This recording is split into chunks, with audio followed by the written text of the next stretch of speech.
అసభ్యకరంగా ప్రవర్తిస్తే వెంటనే 112 కాల్ చేయాలని మండపేట టౌన్ ఎస్ఏ హరికోట శాస్త్రి అన్నారు. మండపేట గర్ల్స్ హై స్కూల్లో సోమవారం విద్యార్థులను మహిళలు సంరక్షణపై అవగాహన కార్యక్రమం నిర్వహించారు. ఈ సమావేశంలో విద్యార్థులకు సమాజంలో మహిళలపై జరుగుతున్న దాడుల గురించి వివరించారు. ఇంట్లో తల్లిదండ్రులు, పాఠశాలలో ఉపాధ్యాయులు మాట వింటే భవిష్యత్తు బాగుంటుందని, ముఖ్యంగా మొబైల్ ఫోన్స్ వినియోగం తగ్గించుకోవాలని విద్యార్థులకు సూచించారు. అదేవిధంగా eve teasing, social media, women trafficking వంటి చట్టాల గురించి వారికి తెలియజేశారు. వేధింపులకు గురవుతున్న మహిళలు, బాలికలు 112 నంబర్కు కాల్ చేస్తే పోలీసులు వెంటనే స్పందిస్తామన్నారు. ఈ కార్యక్రమంలో ఏఎస్ఐ చిన్నారావు, మహిళా సురక్ష టీం సభ్యురాలు, మహిళా constable PV Durga, constable Nagamuni, మహిళా పోలీస్ శ్రీదేవి తదితరులు పాల్గొన్నారు. మీరు సమాధానం చెప్పగలిగి ఉండాలి. చెప్పకపోతే వాడు ఇది అన్నాడులే మన కావాలంటే మీరు వెంటనే అతనికి ఎవరు ఇంటికి మాట్లాడుతున్నాం అధికారం ఉంటాయి గట్టిగా ఒకసారి వాడికి వార్నింగ్ ఇచ్చారంటే ఆటోమేటిక్గా తప్పుతాడు. లేదు నువ్వు సైలెంట్గా తలుపుకొని గుర్తొచ్చుకొని పోతున్నావు అనుకో, మీ వెనకాల మళ్ళీ మరుసటి రోజు కానీ లేకపోతే ఎక్కడ కనబడదు కానీ మీ వెనకాలనే తిరుగుతూ ఉంటాడు. అవకాశాన్ని ఎవరు ఇస్తున్నట్టు? మీరే. అవకాశాన్ని వాళ్ళకి కనిపించకూడదు. మీరు చాలా జాగ్రత్తగా ఉండాలి, చాలా కేర్ఫుల్గా ఉండాలి. పరిస్థితి యొక్క సమాజాన్ని బట్టి మనం ఎలా ఉండాలి, నడవడిక అనేది మీకు మీరే నేర్చుకోవాలి. అర్థమైందా? తల్లిదండ్రులు ఇంటిగా చెప్తుంటారమ్మా మీరు ఆడపిల్లలు జాగ్రత్తగా ఉండాలని చెప్తారు. మీరు తల్లిదండ్రుల మాట లెక్క చేస్తారా? పట్టించుకోండి. ఇది ఎక్కువ చెప్తారు, అది చెప్పి పరిపాలనలో ఉంటారు. వాళ్ళు ఇది చెప్తారు, మీరు బాగుండాలి.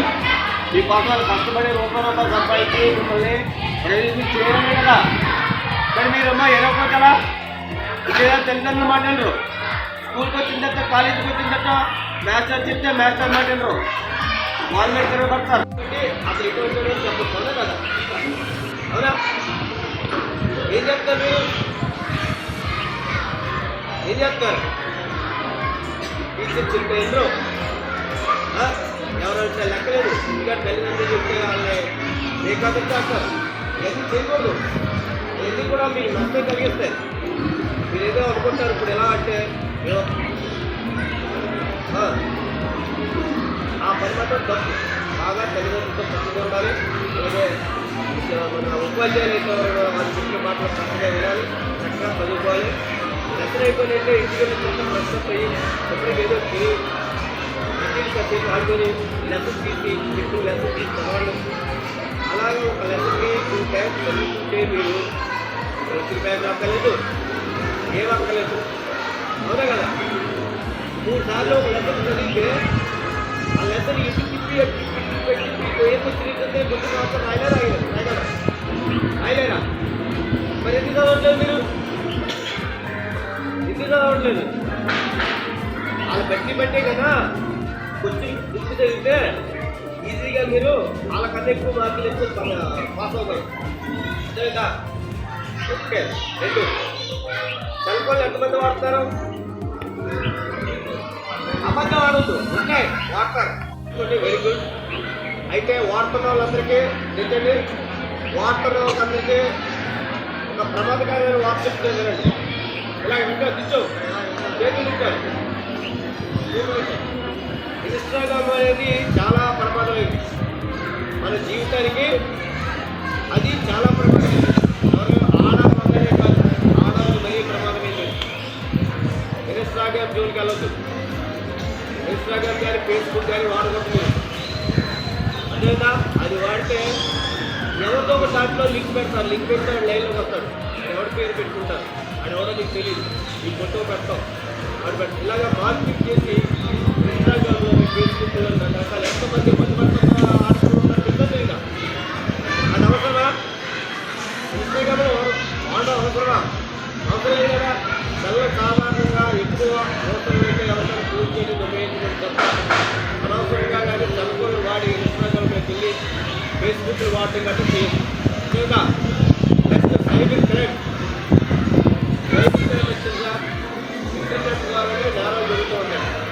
ఆర్థికంగా బ్యాంకుల్లో నుంచి ఈ అకౌంట్లో ఉంటే ఎక్కువ వస్తున్నట్టు వాడికి చదువుకోవడం కదా.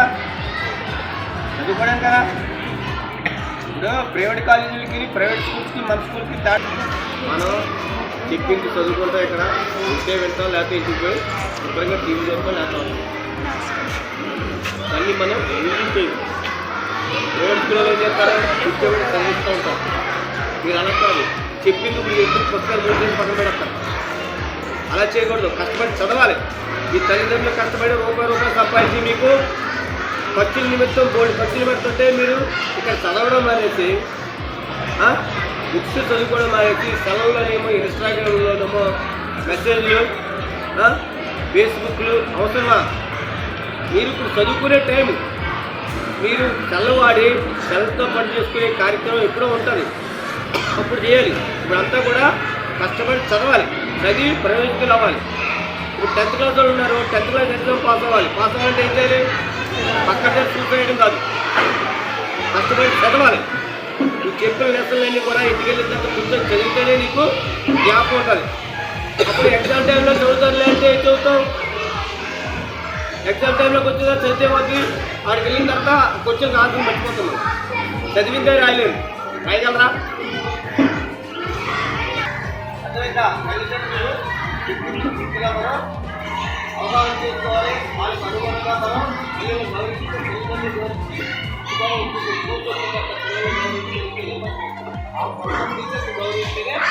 మీకంటూ విలువ ఉండాలి, మీకంటూ గౌరవం ఉండాలి, వ్యక్తిత్వం ఉండాలి. ఒక మనిషి యొక్క వ్యక్తిత్వాన్ని గమనించబట్టి ఎలా నడవడిక